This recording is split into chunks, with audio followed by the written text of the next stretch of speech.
ಎಎಸ್ಎಸ್ಕೆ ಸಂಸ್ಥಾಪಕ doctor KM. Sandesh ರವರಿಂದ ಜನಸ್ಪಂದನ ಕಾರ್ಯಕ್ರಮ. ಸುದ್ದಿಯ ವಿವರ.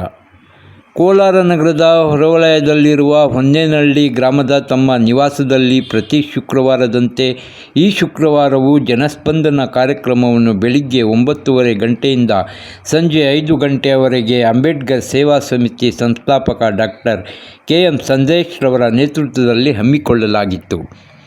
ವಿವಿಧ ಜಿಲ್ಲೆಗಳಿಂದ ಬಂದ ಸಾರ್ವಜನಿಕರು ತಮ್ಮ ಸಮಸ್ಯೆಗಳನ್ನು ಸಂದೇಶ್ ರವರ ಬಳಿ ಹೇಳಿಕೊಂಡರು. ತಕ್ಷಣ ಸ್ಪಂದಿಸಿದ ಸಂದೇಶ್ ರವರು ಚಲನವಾಣಿ ಮೂಲಕ ಸಮಸ್ಯೆಗಳಿಗೆ ಸಂಬಂಧಪಟ್ಟವರ ಬಳಿ ಸಂಪರ್ಕಿಸಿ ಕೆಲವರಿಗೆ ಸಮಸ್ಯೆ ನಿವಾರಣೆ ಮಾಡಿಕೊಟ್ಟರು. ಇನ್ನು ಸಮಸ್ಯೆಗಳು ಕಠಿಣವಾದಲ್ಲಿ ತಮ್ಮ ಸ್ಥಳಕ್ಕೆ ಬಂದು ಹೋರಾಟ, ಪ್ರತಿಭಟನೆ ಅಥವಾ ಪಾದಯಾತ್ರೆ ಮಾಡುವ ಮೂಲಕ ಅಧಿಕಾರಿಗಳಿಗೆ, ರಾಜಕಾರಣಿಗಳಿಗೆ ಯಾರೇ ಆಗಲಿ ಅವರಿಗೆ ತಮ್ಮ ಹಕ್ಕುಗಳನ್ನು ಕೊಡಿಸುವುದಾಗಿ ತಿಳಿಸಿದರು. ಬಡವರಿಗಾಗಿ, ಅಸಹಾಯಕರಿಗಾಗಿ ಡಾಕ್ಟರ್ ಬಾಬಾ ಸಾಹೇಬ್ ಅಂಬೇಡ್ಕರ್ ಸಂವಿಧಾನ ರಚಿಸಿದ ಹಾದಿಯಲ್ಲಿ ತಾವು ಸದಾ ಸಾರ್ವಜನಿಕರಿಗೆ ಸೇವೆ ಮಾಡಲು ಸಿದ್ಧರಾಗಿರುತ್ತೇನೆ. ನಮ್ಮ ಹೋರಾಟಗಳನ್ನು ನಿರಂತರವಾಗಿ ಅದೆಷ್ಟೇ ಒತ್ತಡ ಬಂದರೂ ಮಾಡುತ್ತೇವೆ ಎಂದು ತಿಳಿಸಿದರು.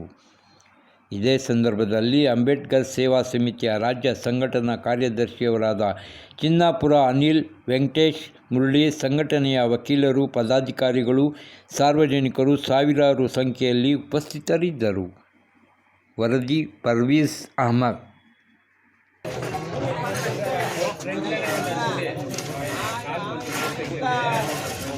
సారీ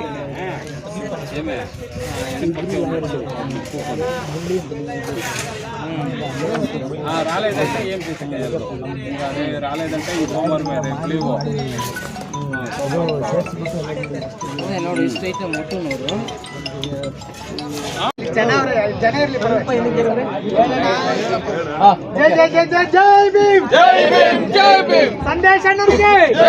ಸಂದೇಶ್ ಅಣ್ಣನಿಗೆ ಕೋಲಾರದ ಹುಲಿ.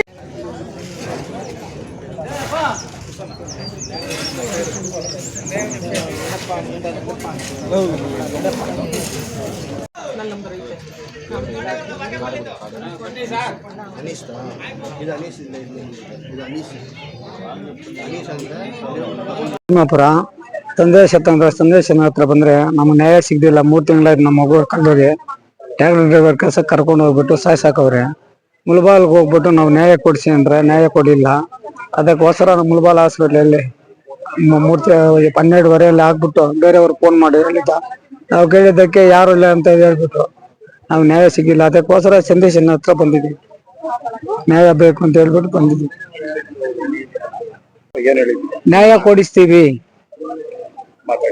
ಮಾತಾಡಿದ್ದೀವಿ ಸರ್. ಈಗ ಸಂದೇಶ್ ಅವರು ನಿಮ್ಗೆ ಏನ್ ಹೇಳಿದ್ರು? ನಮ್ಗೆ ಏನು ಬೇಕು ನಿಮ್ಗೆ? ನಮ್ಗೆ ನ್ಯಾಯ ಬೇಕು ಅಂತ ಕೇಳಿದ್ವಿ. ಆಯ್ತು ನ್ಯಾಯ ಕೊಡಿಸ್ತೀವಿ ಅಂತ ಸಂದೇಶ ಅಣ್ಣ ಹೇಳಿದ್ದಾರೆ. ಭೀಮಾಪುರ. ಎಲ್ಲಿ ಬರುತ್ತೆ ಅದು ಮುಲ್ಬಾ ದೇವರಸ ಟೋಲ್ ಗೇಟ್ ಇಂದ ದೇವರಸಮೂರ್ ಗೇಟ್ ಬರುತ್ತಲ್ಲ, ದೇವರಸಮ ಗೇಟ್ ಪಕ್ಕದಲ್ಲಿ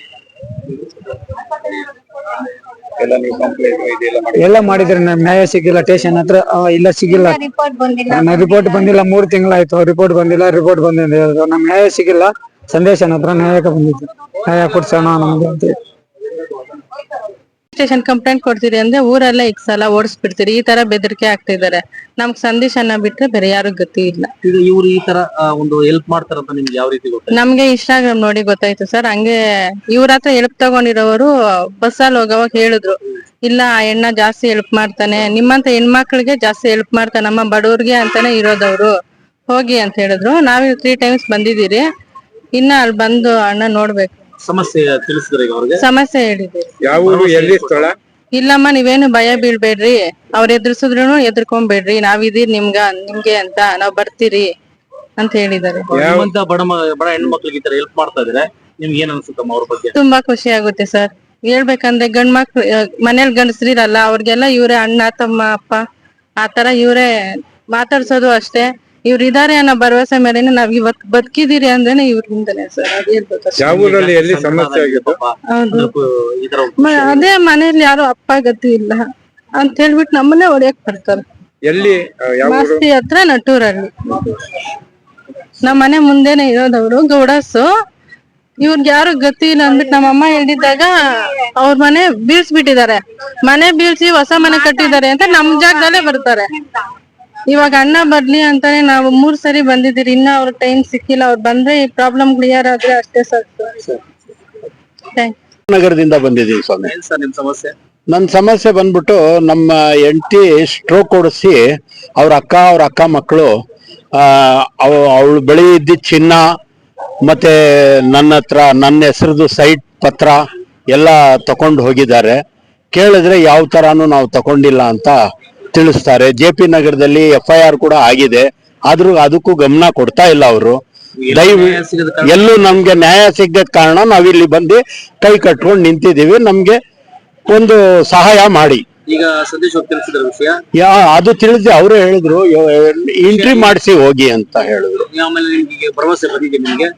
ಖಂಡಿತ ಸರ್, ಖಂಡಿತ. ಇದು ಅವ್ರದ್ದು ನಾವು ಮಾಡಿಸ್ಕೊಂಡು ಹೋಗೋದು ಬಹಳ ಇದು ಪುಣ್ಯ ಇದೆ ಇಲ್ಲಿ. ಅವ್ರು ಮಾಡೋ ಕೆಲ್ಸಕ್ಕೆ ನಾವು ಪುಣ್ಯವಂತರು, ಅವರಲ್ಲ ಸರ್. ತಾವು ಇಲ್ಲಿ ಬಂದಿದ್ದೀರಾ, ಹೇಗ್ ಗೊತ್ತಾಯ್ತು ನಿಮ್ಗೆ? ನನ್ಗೆ ಒಬ್ರು ಮುಸ್ಲಿಂ ಇದ್ದಾರೆ ಕೋಲಾರ್ನಲ್ಲಿ. ಅವ್ರು ನನ್ಗೆ ಒಂದ್ ನಿಮಿಷ ಅವ್ರ ಹೆಸರು ಹೇಳಲೇಬೇಕು, ಕಾರಣ ಸಹಾಯ ಮಾಡಿದ್ದಾರೆ. ಏನೋ ಇದೆ, ಅವರು ಮರ್ತೋಗ್ಬಿಟ್ಟಿದ್ದೀನಿ. ಅವರು ಕರ್ಕೊಂಡ್ ಬಂದು ನನ್ಗೆ ಬಿಟ್ಟು ಹೋದ್ರು.